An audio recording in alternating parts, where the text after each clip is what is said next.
Hello everyone, कैसे हैं आप सब। आई होप आप अच्छे होंगे। Welcome to कंफाइल्स।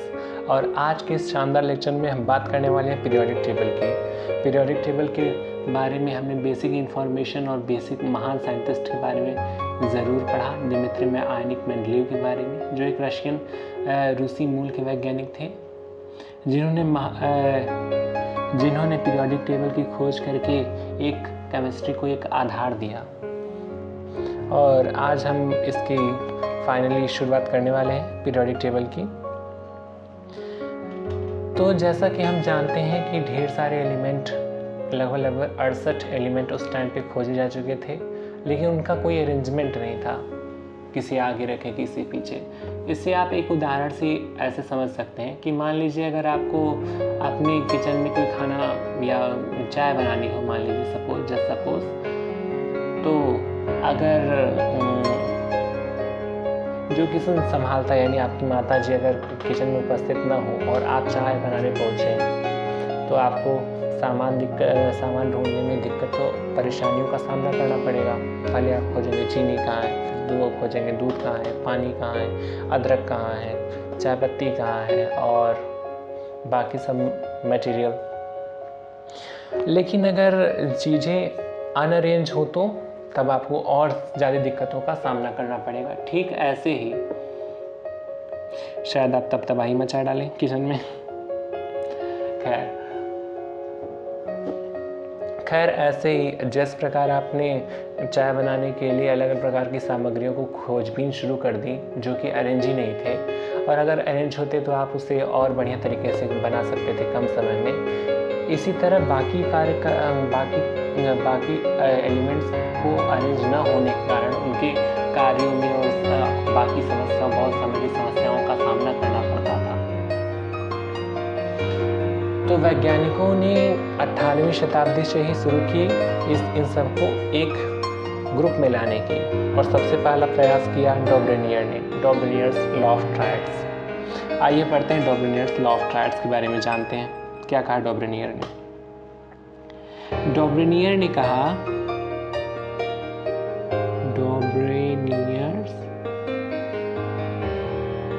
हेलो एवरीवन, कैसे हैं आप सब। आई होप आप अच्छे होंगे। Welcome to Confiles. और आज के शानदार सेशन में शुरू करते हैं हम पीरियोडिक टेबल का दूसरा लेक्चर। पीरियोडिक टेबल के पहले लेक्चर में हमने दिमित्री आयनिक मेंडलीव की कहानी सुनी थी, जिन्होंने रसायन शास्त्र के क्षेत्र में एक मील का पत्थर साबित करने वाली खोज की, यानी इन्होंने पीरियोडिक टेबल को एक सही अरेंजमेंट यानी सही रूपांतरित, सही दशा और दिशा दी। इसके अलावा भी इनके पहले जिन लोगों ने कुछ प्रयास किए थे उनके बारे में भी आज हम जान लेंगे। आज हम पीरियोडिक टेबल के इतिहास के क्षेत्र में कुछ चुनिंदा साइंटिस्टों के किए गए प्रयासों के बारे में जानेंगे। 4-5 साइंटिस्ट हैं, उनको जल्दी से देख लेते हैं। और उसके बाद हम मेंडलीव की पीरियोडिक टेबल के बारे में जानेंगे, इनकी कुछ कमियों के बारे में, और अब फिर मेंडलीव की मॉडर्न पीरियोडिक टेबल यानी जिसे हेनरी मोसले ने कुछ संशोधन करके बनाया, 118 एलिमेंट्स वाली मॉडर्न पीरियोडिक टेबल के बारे में भी जानेंगे। लेकिन सबसे पहले एक बार क्विक रिवीजन। हमने पढ़ा था पीरियोडिक टेबल हम पढ़ रहे हैं। Okay, periodic table, welcome.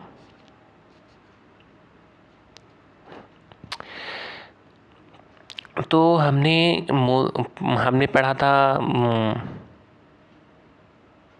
Mendeleev के बारे में हमने कहानी सुनी थी मेंडलीव की। ओके, लेकिन इनसे पहले भी जिन्होंने इस क्षेत्र में प्रयास किए थे उनके नाम क्रमशः ये रहे। सबसे पहले तो डॉब्रेनियर,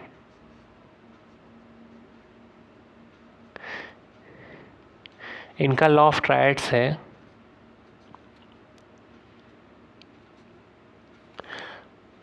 और उसके बाद आते हैं न्यूलैंड्स लॉ ऑफ ऑक्टेव्स, ये भी एक साइंटिस्ट थे।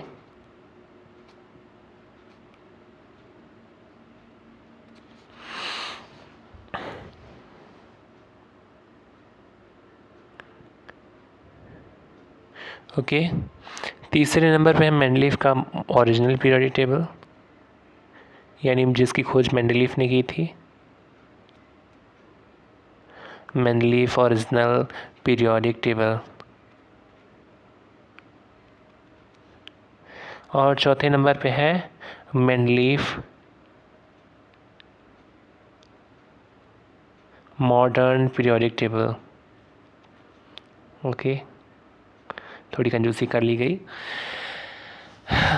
सो चलिए धीरे धीरे पढ़ लेते हैं। तो डॉब्रिनियर का लॉ ऑफ ट्रायड्स क्या कहता है, इसके बारे में भी जान लेते हैं। डॉब्रिनियर एक साइंटिस्ट, जर्मन साइंटिस्ट थे, और इन्होंने कहा था कि अगर कुछ एलिमेंट्स को हम ग्रुपिंग्स में रखें, ग्रुपिंग्स यानी कुछ ग्रुप में रखें। ओके, फर्स्ट हम इसे इरेज कर देते हैं। तो इन्होंने कहा था, हाँ, तो इनके अनुसार जो एटॉमिक वेट की अगर ग्रुपिंग्स में रखें तो पहले और तीसरे एलिमेंट का एटॉमिक मास का जो मीन होगा वो बीच वाले एलिमेंट के एटॉमिक मास के बराबर होगा।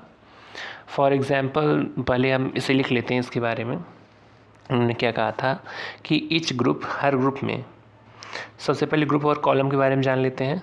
हॉरिजॉन्टल ग्रुप होते हैं, हॉरिजॉन्टल ग्रुप होंगे, याद रखिए, हॉरिजॉन्टल ग्रुप, और वर्टिकल कॉलम्स होंगे। वर्टिकल यानी क्षैतिज, ऐसे ऊर्ध्वाधर को वर्टिकल कहते हैं, वर्टिकल कॉलम्स। ओके, तो इन्होंने कहा था कि एटॉमिक वेट मिडल एलिमेंट का, according to डॉब्रेनियर,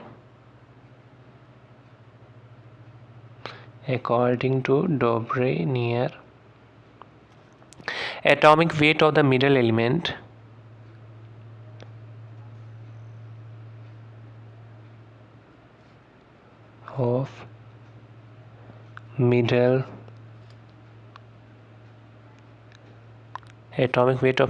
element is mean of atomic weight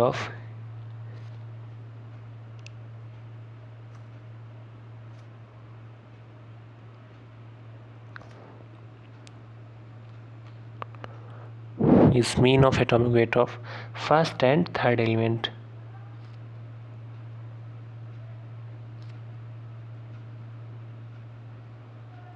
okay, तो इनके अनुसार जो एटॉमिक वेट होगा पहले बीच वाले एलिमेंट का, फॉर एग्जांपल के लिए अगर हम ले लिथियम, सोडियम, पोटेशियम लें, अगर हम इनकी ग्रुपिंग्स करते हैं तीन एलिमेंट के, तो कुछ ऐसे ग्रुपिंग्स इन्होंने बनाई कि उनमें से पहले और तीसरे एलिमेंट, जैसे इसका एटॉमिक मास 7 है लिथियम का और इसका 39 है पोटेशियम का, तो पहले और तीसरे एलिमेंट क्या atomic mass, okay, atomic mass का मीन यानी दोनों का बटे हाफ, 7 + 35/2, तो 46/2 यानी 23, इसका 23 एटॉमिक मास होगा, जो कि सही है। तो इन्होंने यही कहा था, जर्मन साइंटिस्ट डॉब्रेनियर ने, कि इन्होंने कुछ ग्रुपिंग्स ऐसे बनाए थे कि उनमें से बीच वाले एलिमेंट का जो एटॉमिक मास होता है वो पहले और तीसरे यानी शुरुआत और आखिरी वाले एलिमेंट के एटॉमिक मास के सम के हाफ के बराबर यानी मीन के बराबर होता है। सो बस यही है इनका, डॉब्रेनियर का कहना। चलिए अगले ग्रुपिंग्स के ऊपर हम चलते हैं। अगला है Newlands law of octaves. Newland ने ये कहा था कि यदि एलिमेंट को हम एटॉमिक वेट के आधार पर हम उनको एक ऑर्डर में सजाएं, तो पहला और आठवें एलिमेंट यानी जैसे हम हारमोनियम पे संगीत सीखते हैं, सा रे गा मा पा धा नी, उसके बाद फिर सा आता है, यानी 7 सुरों के बाद 8वां स्वर, फिर उनकी प्रॉपर्टीज़ फिर वही हो जाती है। ठीक उसी तरीके से पहले एलिमेंट और 8वें एलिमेंट की प्रॉपर्टीज़ सेम होंगी। तो इनका ये कहना था, तो इसको हम एक बार लिख लेते हैं क्लियरिटी के लिए। Okay, Newlands law of octaves.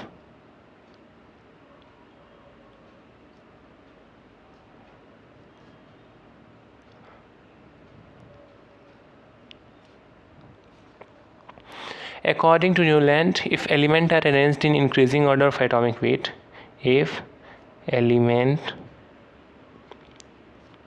are arranged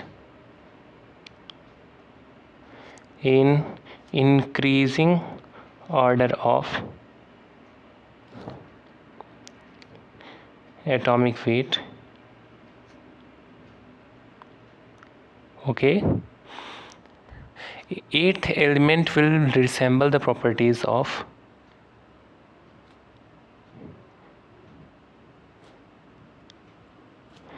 resemble मतलब ठीक उसी तरीके से मिलेंगी इन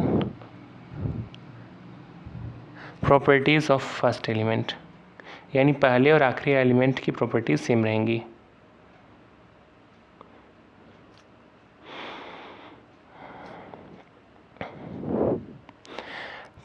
तो ये म्यूज़िक नोट के आधार पर ही इन्होंने कहा था, जैसे कि हिंदी में स्वर होते हैं सा रे गा मा पा धा नी, और इसके बाद फिर से आता है 1 2 3 4 5 6 7।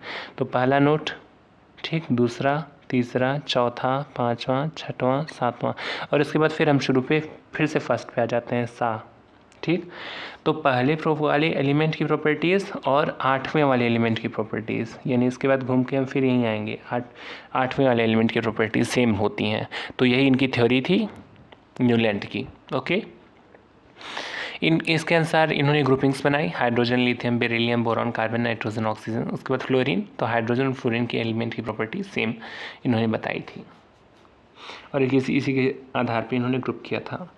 अगला है मेंडलीफ का ओरिजिनल पीरियोडिक टेबल। मेंडलीफ ने जो अपना पीरियोडिक टेबल है, इन्होंने एटॉमिक मास के आधार पे बनाया, एटॉमिक मास के बढ़ते हुए क्रम में। तो इनका ये लॉ था, इनकी कहानी हमने आपको सुनाई थी मेंडलीफ के पीरियोडिक टेबल की। मेंडलीफ ओरिजिनल पीरियोडिक टेबल, दो टर्म आते हैं, मेंडलीफ मॉडर्न पीरियोडिक टेबल और मेंडलीफ ओरिजिनल पीरियोडिक टेबल। तो कंफ्यूज मत होइए कि मेंडलीफ का जो ओरिजिनल पीरियोडिक टेबल है वो मेंडलीफ में दिया था, लेकिन मेंडलीफ का जो मॉडर्न पीरियोडिक टेबल है वो मेंडलीफ के ओरिजिनल पीरियोडिक टेबल से लगभग 70% मैच खाता है। फ़र्क बस इतना है कि समय के साथ ये अपडेट हुए और एटॉमिक मास के आधार पे एटॉमिक जगह पे एटॉमिक नंबर का इस्तेमाल किया गया, और लगभग 70% चीज़ें वही हैं। इसीलिए मेंडलीफ को बहुत ही एक रिमार्केबल पोजीशन है केमिस्ट्री के क्षेत्र में। तो मेंडलीफ का original periodic table,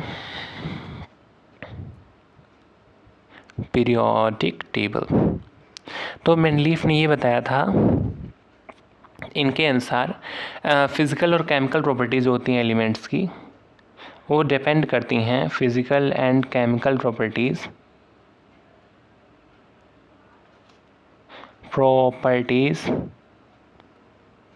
of elements depend on their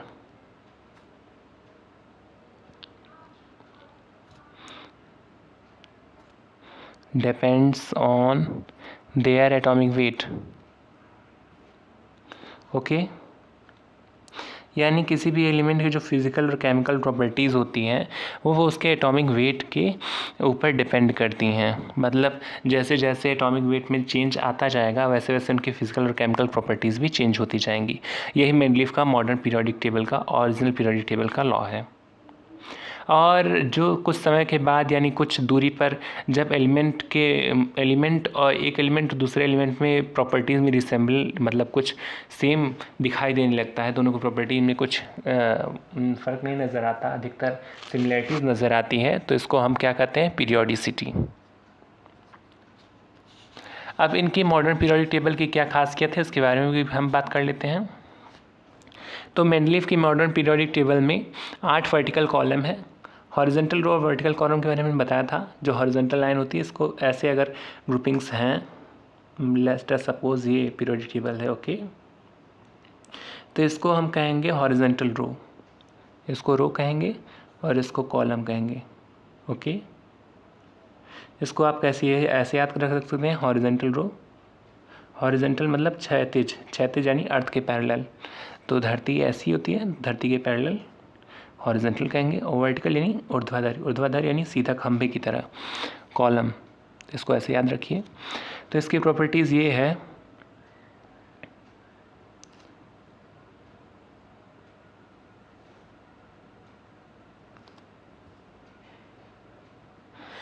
तो इनकी प्रॉपर्टीज़ ये रही कि सबसे पहले प्रॉपर्टीज़ लिख लेते हैं।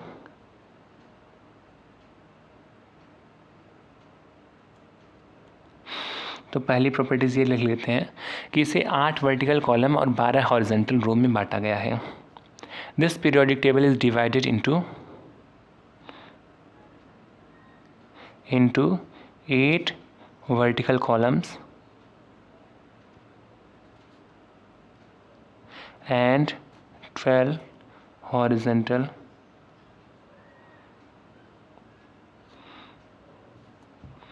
rows। ओके, दूसरा क्या है, वर्टिकल कॉलम को ग्रुप कहा गया है और हॉरिजॉन्टल रो को सीरीज कहा गया। वर्टिकल कॉलम को क्या कहा गया, groups,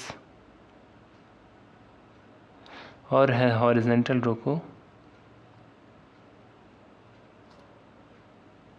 series.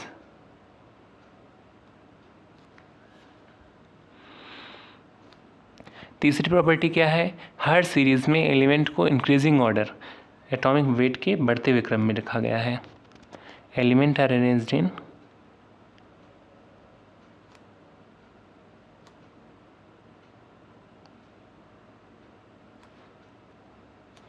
increasing order of atomic weight।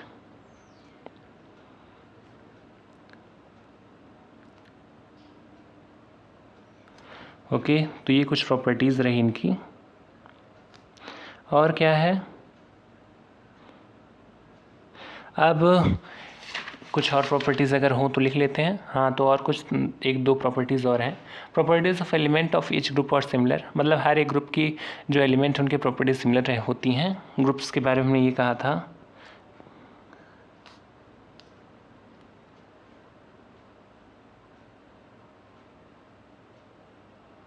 हाँ, तो ये ग्रुप्स थे, तो इनकी प्रॉपर्टीज सिमिलर होती हैं। Properties of each groups are similar।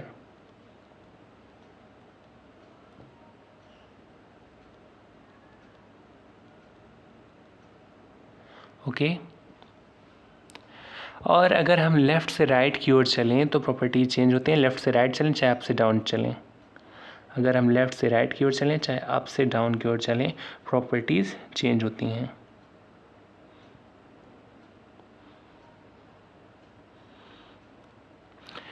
सो ये रहे उनके कुछ खास पॉइंट। और इसके अंदर अगर कुछ कमियां भी ढूंढें तो इसके अंदर कुछ कमियां भी थी, जैसे कि एलिमेंट को अलग अलग एलिमेंट की अलग अलग प्रॉपर्टीज़ को एक ही ग्रुप में रख दिया गया। बात ये थी कि हम एटॉमिक मास के आधार पर हम लोगों ने इसको चेंज किया था, इसीलिए ऐसा हो गया। और कुछ हल्के और भारी तत्वों को आगे पीछे हो गए। और आइसोटोप और आइसोबार के बारे में आप जानते ही हैं, जिनके एटॉमिक नंबर सेम होते हैं, एटॉमिक मास डिफरेंट होते हैं, एटॉमिक मास सेम होते हैं, एटॉमिक नंबर डिफरेंट होते हैं। तो इनकी कोई खास पोजीशन नहीं थी और नोबेल गैस का कॉन्फ़िगरेशन वो तो सही रखा गया था। तो कुछ खास पॉइंट्स ये रहे। और अगर हम कुछ इसकी उपयोगिता के बारे में बात कर लें, सो दैट्स इरेजर, तो इनकी उपयोगिता के बारे में कुछ बात कर लें तो इनकी वजह से जो एलिमेंट्स का पढ़ना हुआ, यूज़फुलनेस के बारे में बात करें तो पहला पॉइंट ये रहा कि एलिमेंट को पढ़ना आसान हो गया। Useful in study of elements, easy study of elements, यानी किसी भी एलिमेंट की सहायता से हम प्रेडिक्ट कर सकते हैं कि उसकी प्रॉपर्टीज़ कैसी होनी चाहिए, क्योंकि ग्रुपिंग्स बनी ही हैं। तो ये इस तरह से एलिमेंट्स को पढ़ना आसान हो गया। अब एटॉमिक वेट को डिटरमाइन करना आसान हो गया, क्योंकि उन्हें ऐसे ही एलिमेंट के बीच में रखा गया था, तो उन्हीं के आगे पीछे थोड़ा बहुत बराबर होता ही है, तो एटॉमिक वेट ऐसे करके पता ही किया जा सकता है।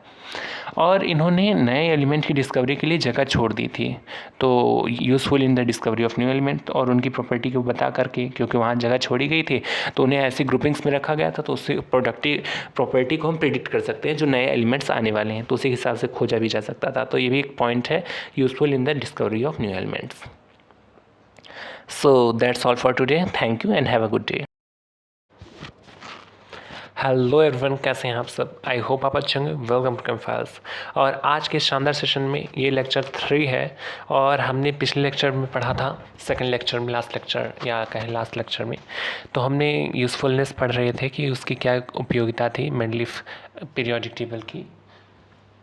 तो उसमें एक ये भी प्रॉपर्टी थी कि नए एलिमेंट की खोज करने में ये मददगार साबित होती थी, क्योंकि जो एलिमेंट नहीं खोजे गए थे उनकी जगह खाली छोड़ दी गई थी।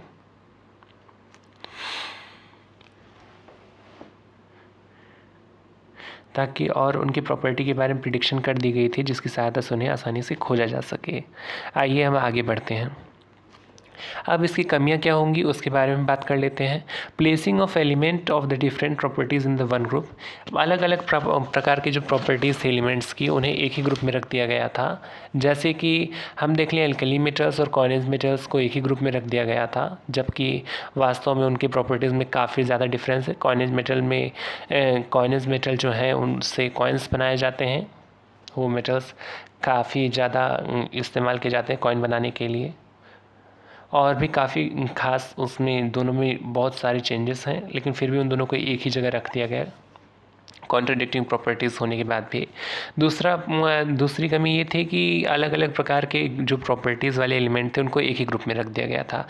जैसे प्लेटिनम और गोल्ड दोनों की प्रॉपर्टी अलग अलग है वो, और जैसे कॉपर और मरकरी की प्रॉपर्टी अलग अलग है। जैसे कि मरकरी लिक्विड है, कॉपर सॉलिड है, और जहाँ तक कि मरकरी बेरियम लेड और कॉपर कॉइनेज है, और बाकी वो सब कॉइनेज मेटल नहीं है, फिर भी उनको एक ही में रख दिया गया था। इर्रेस्पेक्टिव उनकी अलग अलग प्रॉपर्टीज़ थी फिर भी। ये दो कमियां थी। तीसरी कमी ये थी कि भारी तत्वों को पहले रख दिया गया था और हल्के तत्वों को बाद में, लिटिल लाइटर एलिमेंट्स को। एटॉमिक मास के आधार पे भी इस पीरियोडिक टेबल की संरचना हुई थी, लेकिन फिर भी इसमें इसी का ध्यान नहीं रखा गया, क्योंकि भारी वाले तत्वों को ज़रूरी हो सकता है उनका एटॉमिक मास ज़्यादा ही होगा, तभी वो भारी हैं। तो भारी तत्वों को फिर भी हमने एलिमेंट को पहले रख दिया गया, यानी पहले तो हल्कों को रखना चाहिए था ना। So that's all. और चौथी बात ये थी कि आइसोटोप और आइसोबार के बारे में उनकी पोजीशन कोई निश्चित नहीं थी। जैसा कि हम जानते थे कि आइसोटोप वाले में उनकी एटॉमिक नंबर